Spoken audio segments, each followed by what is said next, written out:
Ibuprofen's pretty commonly used, but it's also really bad for your kidneys, your stomach lining, and a lot of the products now have to bear a warning saying that it increases the risk of strokes and heart attacks. So you don't want to be using it if you get headaches on a pretty common basis, like I do.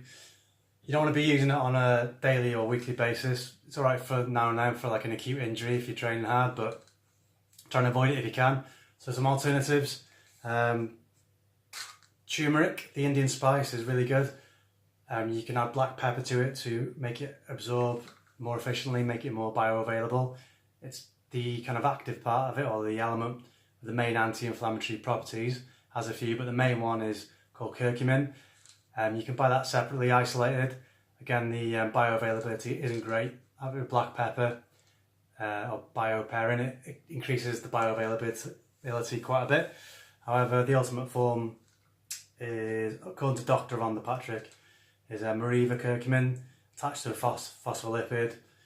Your body sees it as a kind of just a fat to take into the body normally. That increases the bioavailability quite significantly. That's one. That's pretty expensive though. Fish oil, omega-3. Make sure it's got a high level of EPA in it. That's the main anti-inflammatory part of omega-3. If you do a combat sport, especially if there's any risk of you or family history of kind of degenerative brain issues, you may have what's called a polymorphism, EPO-E4. You can get tested for that using like 23andMe, or a genetic testing company can do that for you to see if you're at risk. Either way, you can get a phospholipid form, phospholipid again, increases absorption. It's best form of omega-3, so make sure it's high in EPA, but if possible as well, look for a phospholipid form. A lot of the issues they think with inherited brain disorders is to do with the efficiency of taking in or transporting omega-3 or elements of omega-3 into the brain.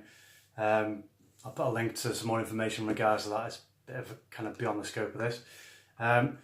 Those are good natural anti-inflammatories, or kind of quasi-natural in the terms of Mariva curcumin. Another good one's tart cherry juice. Get that down here. So those are 3 good anti-inflammatories. Organic MSM is also a good one. Perhaps your inflammation isn't the cause of your headaches or your issues, however. With headaches, what it can be is muscle tension, especially in the neck and the back, especially if you work in an office and you're hunched over all day.